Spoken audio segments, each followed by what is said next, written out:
I am here with our book marketing series with the fabulous AJ Harper. She wrote Write a Must Read, and we're going to talk about things like how she helps her students really nail their messaging so that it was actually reiterated to them by other critics, how to add things like calls to greatness, the problems that you have with shortcuts in writing a book, how she interviews, which is amazing to get stories, her number one tip for interviewing for a book, and the number one tip for marketing your book before it's published. AJ, thank you so much for being on the Garlic Marketing Show. Thanks for having me.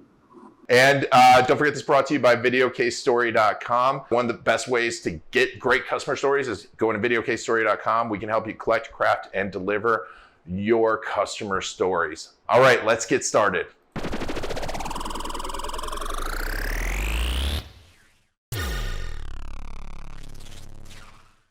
So, I'm going to suggest to everyone reading the book, if you're thinking about being an author, you've got to, this is a fantastic book because it really puts together the most important parts, I think, but it's also not easy.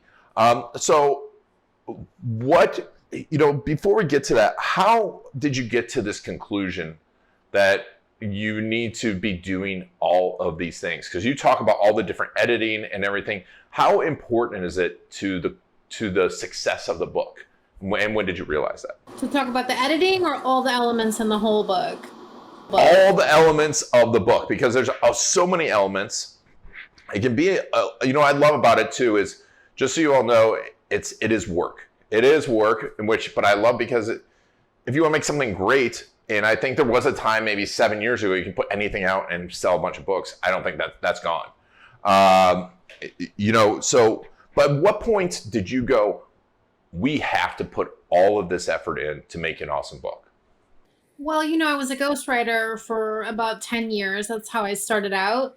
And before that, I was a playwright. But when I decided to write books for folks, initially, I did all those kind of books for any book on almost any topic, unless it was something illegal, like making a bomb or something like that. I wouldn't do those. I definitely wrote a lot of those better business card type books just because I was taking any gig I could get. And it was in the mid 2000s that I realized the really successful people who were not just selling books, but they had built a successful brand. They had a devoted following. They had people who would follow them anywhere. They wrote books that were actually crafted to make a real difference for readers. And it wasn't just lip service. It was designed to make a difference for readers. And that's the distinction. So I learned how to do that. And I came up with a lot of my own methodology to do that. And then now I teach it, since I don't really ghostwrite anymore, although I do write collaboratively with Mike Michalowicz. I teach people how to do that. And that's how the book came about. Because what I believe is you can learn to write that great book, but there's a craft to it. It's not just saying, I want to write a book that changes lives. It's actually learning how you do it. Yes. And I think that's a big distinction too, but if you want to grow your business, do you feel you need to write this type of book? Because you were writing those better business card books before. Do you think that those are completely gone, and this is the only way, or is it just two different paths? I think it's two different paths, but here's the problem. And we've bought into this belief that you can write a book quickly and get it to market and get the same results that you would get from writing a book that you took your time with, that follows traditional publishing standards, that's really excellent. And you can't get the same results. And it's not just about writing and editing. It's also about when you release the book and what type of distribution you have. So you can choose the path you want. You just have to be mindful of the fact it might not get you where you want to go. Gotcha. Yeah. I think that's a big distinction, right? And that's important because you want to, and what I love about this is it's the same thing we take with customer stories is it's all about them. It's all about the person on the other side. It is not about you. It's not about your knowledge. But so when you were building out this formula, and I want to talk about the formula a little bit, what was the first aha success story where because I mean, I'm sure it's like one of those things you're probably doing, and then you built up the formula and you applied it. When was the first time you start to apply the formula, like, wow, this really works to impact people? You know, the thing is, when you're a ghost, you have to, you're so on to the next book. By the time the book comes out, you've probably written like 8 more books since then. So I just had to rely on watching career trajectories rise, and then I would go smoke out reviews. And, you know, sometimes books I wrote won awards and I only found out about it after the fact. Those are all markers, but really it's about how the readers react to things. That's how you know it works. How I know the formula works for other authors who are writing is seeing the authors who come through my workshop. The kind of responses they get from readers is ridiculous. The critical acclaim they get, which is, you know, different than an Amazon review, is on point and exactly what they set out to do. So I know that it works for my authors in that respect. I wasn't sure it was going to work for my authors when I started teaching. Because, you know, you just think, this is me, this is my super magic. And no, in fact, it's a system that you can follow. Nice. And do you remember the first author it worked for? They were like, oh, this is awesome. I can't believe it's working. Oh, well, I mean, in my class, you mean? Because I can't yet. So, John Briggs is one of my first authors, and he wrote A Profit First Derivative, and he started getting comments from readers that immediately felt seen and valued, and it was a game changer for him. That was huge. But then later, there's an author, Sue Barber. She wrote The Visibility Factor. And she had set out, she said, I want my book to feel like you're being coached by me. I want it to feel like that. And one of her favorite authors is Brené Brown. So we set about it. Took her some time. She really committed to it. And then when she submitted for trade review, she got critical reviews that said exactly, this book feels like you're being coached by the author. And they had no way of knowing that was her goal. And then compared her book to Brené Brown's writing. So that's amazing to see. And that same author just told me a couple weeks ago that she has so many readers reach out, including one who told her she carries The Visibility Factor around in her backpack and won't take it out because it's a constant reference for her. So when you hear from readers and from critics that it's working, then you know it can be done. Really cool. And how'd that make you feel when you first heard that?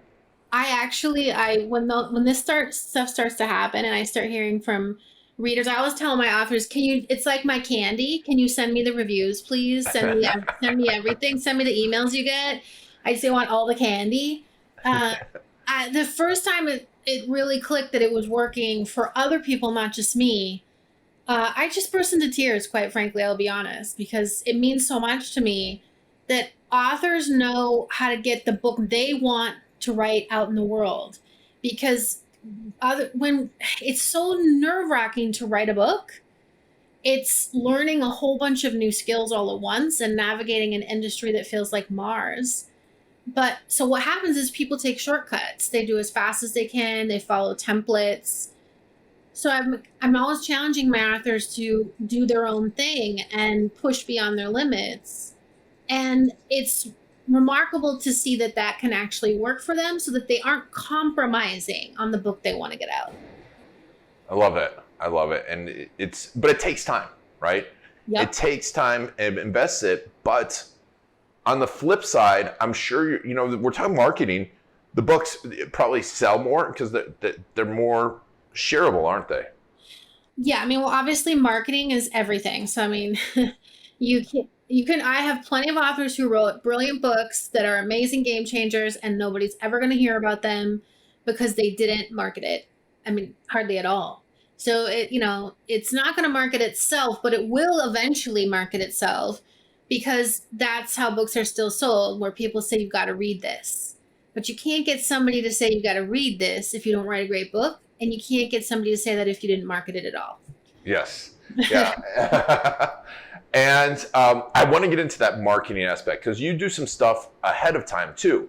while Yeah. you're writing the book. And I want to talk a little bit about that. But you brought up a fact about like finding your own way and where it's tough. And, you know, one of my favorite stories from your book is towards the end. And it's a spoiler alert, so you can fast forward 2 minutes if you don't want to hear this and you want to read the book. But the story about your son playing basketball. Yeah. And it's a great story of like how he struggled, and all of a sudden, like, you know, you go to watch him, he's awesome. Yeah. How did you figure out that was the story that you wanted to put in the book? So I teach in the book. I give a little bit of a breakdown, but I really teach it in class. I think that a nonfiction book, you know, that helps you make something better, what we need at the end is what I call a call to greatness. So it's not just a summary. It's not here's everything you learned. It's not just, hey, go do it. It's more like, okay, you're different now. I delivered on the promise. You participated with me by reading it and doing all the things I asked you to do. So your vantage point now is on top of the mountain, not at the bottom. So now you can see far and wide, what could you do? So it's a call to greatness versus a summary. And so you need a story that really brings that spirit out and can stir people to see, wow, I started this book wanting this thing, but now I can do it, and I couldn't even imagine the possibilities. What do you see from up there on the top? And that story about my son is special to me because he was a bad basketball player and then a mediocre player, and then he became great. And I wanted to show it as an example of talent is not as important as practice and heart. And because that's this myth we have that I can't write a great book because I'm not naturally gifted as a writer. But you actually could if you just learned the craft. I love that. And, you know, it's because I always, you know, I talk to people a lot about that with the fundamentals of marketing, and it comes back to basketball too. I always think about Kobe Bryant, and like everyone thinks he was this talented guy, but no, he went and just practiced his butt off, and like every night he's practicing free throws and practicing fundamentals, and that's what makes you great. And I love that you can dismantle it like that, because it is fantastic. And then there's another skill in there of finding stories, which, you know, when you said that, because it was so similar, and I'm like, oh, this is amazing. This is exactly what I tell people. And it's how you interview other people for their stories to add into your book. Tell me about that, because it's so cool. I've never heard anyone talk about that, and I think it's such a good idea. Oh my gosh, thank you for calling that out. I actually had to cut a ton of that content from the book, and it's on my website for free, this deleted content, if you want it.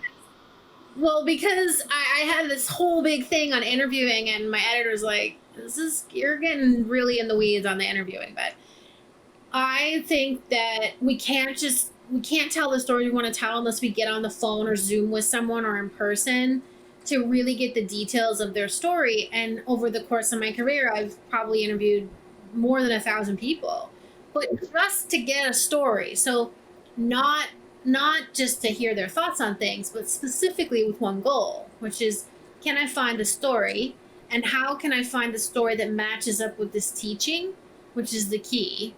And then how can I get the details I need to tell a great story? It's one of my favorite things to do, is to go on the hunt for those stories. I love it. It is. It's a hunt, and it truly is. And it comes back to, I love, you know, I always come back with the idea of Stephen Pressfield, and he talks about in The War of Art of, you know, of being out there hunting for the rabbit, and then the weeds, and then like, you know what's out there, and you just don't know if you're going to find it, and you just have to go out there, and then all of a sudden you find it, and it's an amazing thing. That's an amazing feeling, isn't it? It's an amazing feeling, and I think for an average person, you don't know where to start, so you end up calling people, trying to interview them, and not really knowing what to look for. So I think this is another example of, if you're experienced at it, you know what to do. But if you're not, you think, I could never be like that or do that. But you could. You just have to know certain questions you need to ask. And yes, it's a skill to be able to follow that rabbit down the hole. That's the part, right? Which is, how do I know which direction? That just takes practice. But ultimately, you'll get a much richer story for a book if you take the time to interview people and hear their stories. And because I focus on this so much. And I'm glad you're saying this, that you're interviewing people, right? You're not just sending out a form. You're not asking them to make a recording. You have to talk to them, don't you?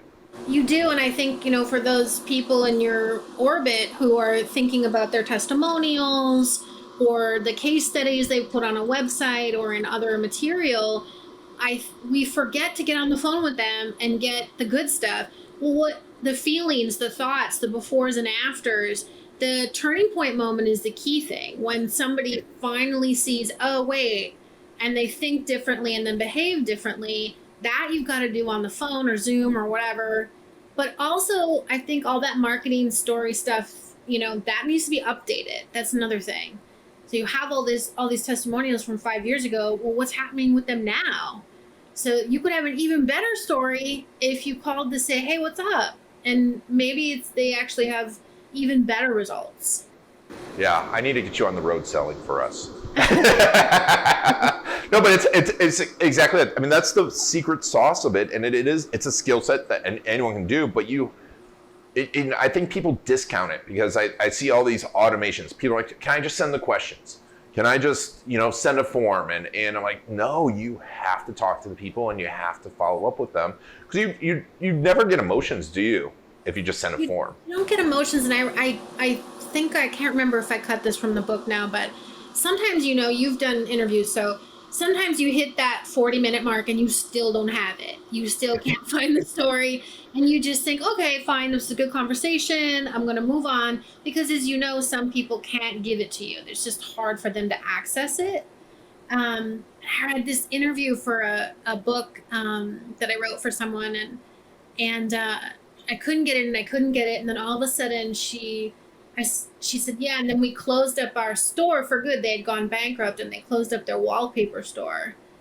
And I said, well, wait a minute, what did you do? She said, well, I sat there on the floor surrounded by all the books and for hours until like middle of the night. And I was like, oh, tell me more, because now I can see a scene, right? I can see a moment of a person's in their dark store at night. And then you get to ask feelings and all these things. Now we found it. But you have to keep, get guiding them toward what were the low points, high points, turning points, Oh, yeah. Yeah. And you got to get there and you got to dig in. And once you find it, you can't let it go, can you? No, because if I talk about a woman sitting on the floor in a wallpaper store at night, surrounded by all his wallpaper rolls and books and stuff, that's a way better story than her just saying that it was awful. Yes. Yes. Yes. What are some of the things that you've found really work to help start marketing a book before it's published? Well, the first thing is to let people know you're actually writing one.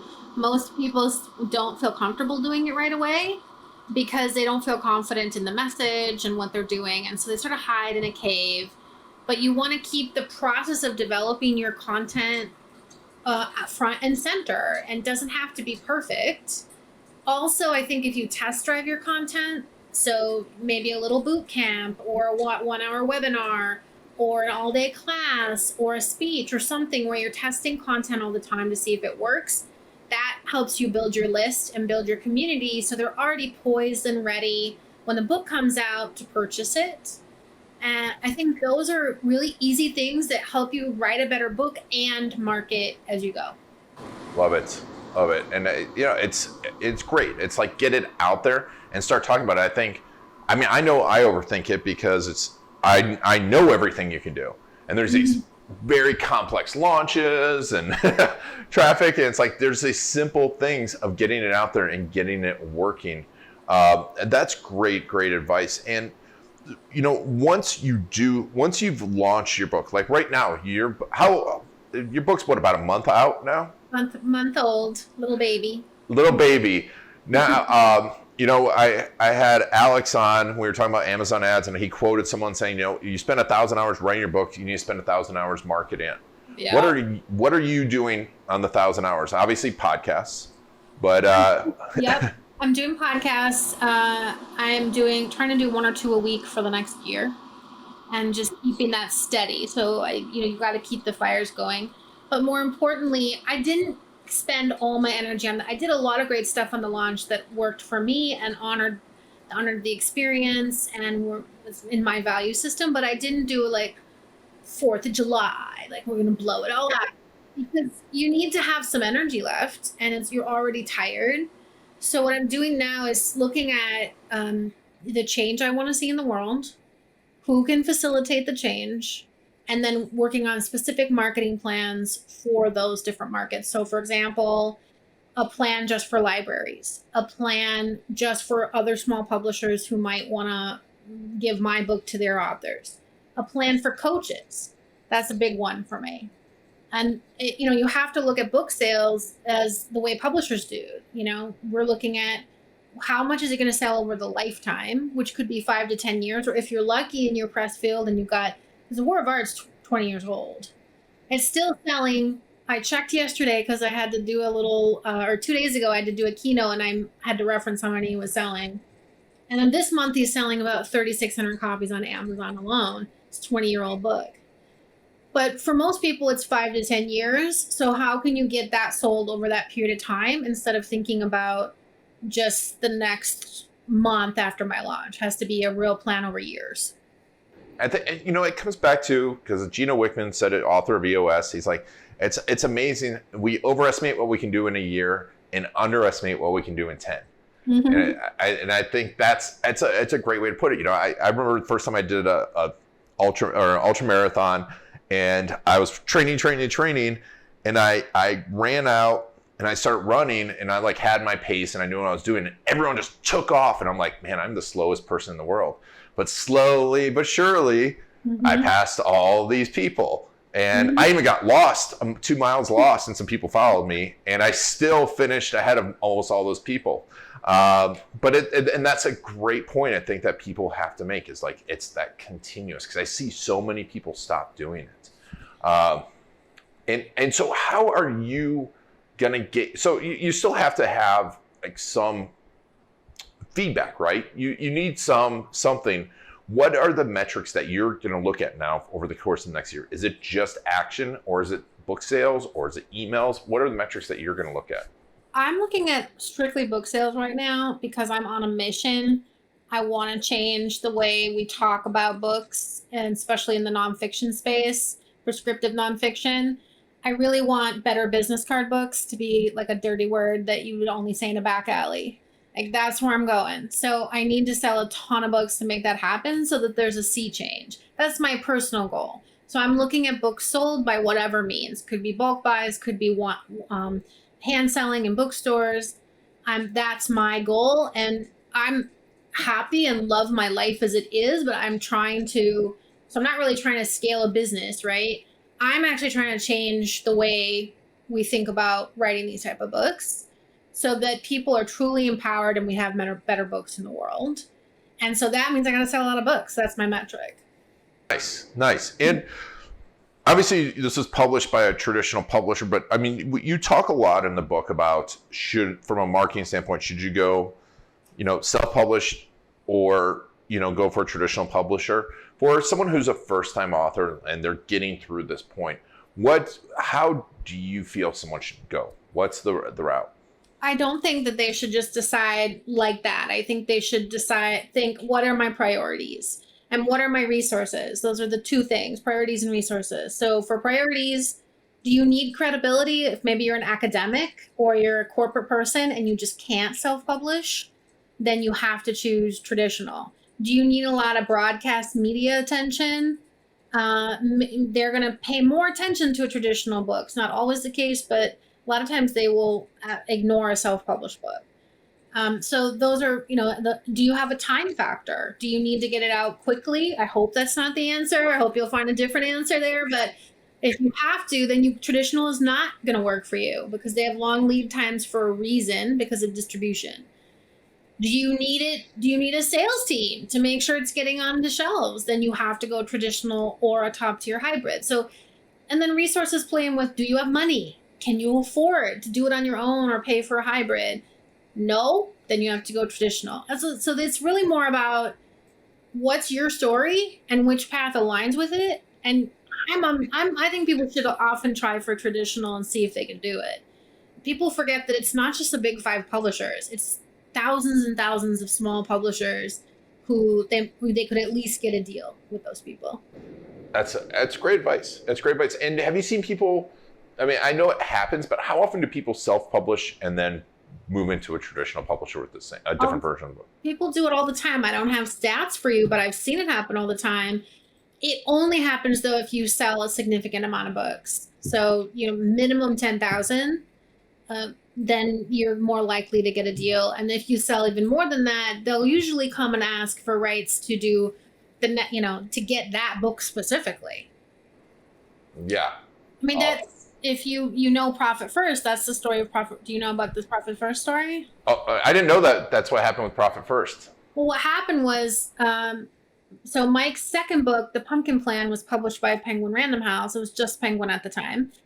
And publishers have right of first refusal, and we pitched them Profit First. And they said, we refuse. No one needs another accounting book. Right? See how you're laughing? And so Mike, we decided ultimately to go ahead and self-publish it, which we knew how to do. And he sold a bajillion copies of that thing. And meanwhile, at Penguin Random House, there was this editor, and he would see how The Pumpkin Plan was always in this backlist of a lot, why is this old book still selling so well, The Pumpkin Plan? So he went and smoked Mike out. Wait, he self-published Profit First? Why did we let this guy go?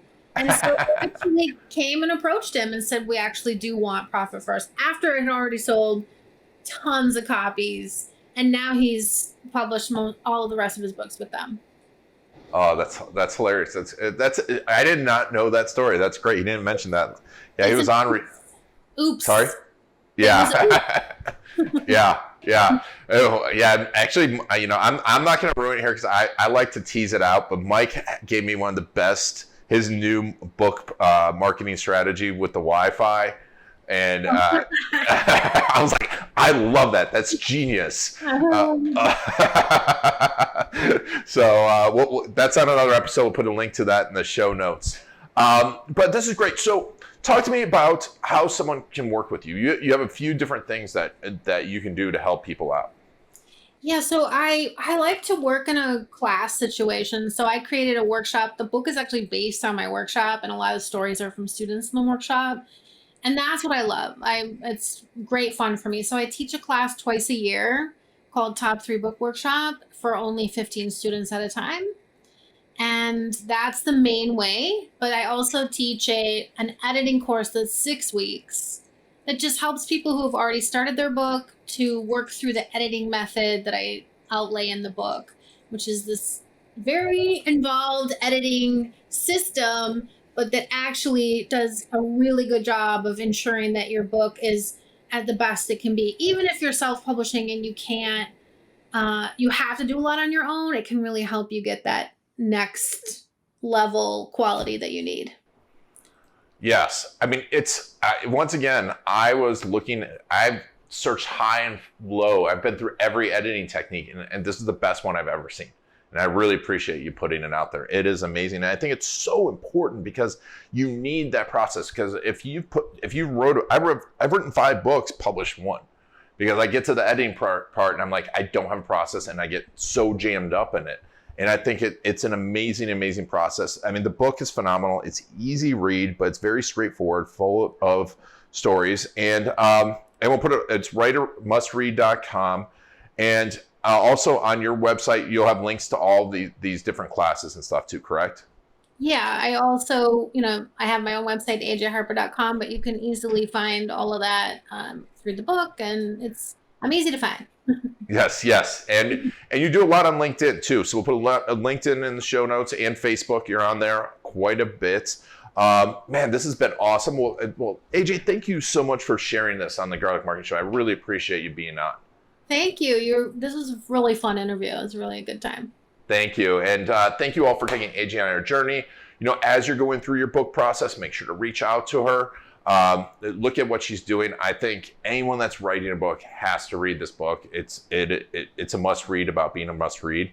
And make sure to let her know that you saw her here. And thank you for taking us on your journey. It's been on Garlic and the Garlic Marketing Show.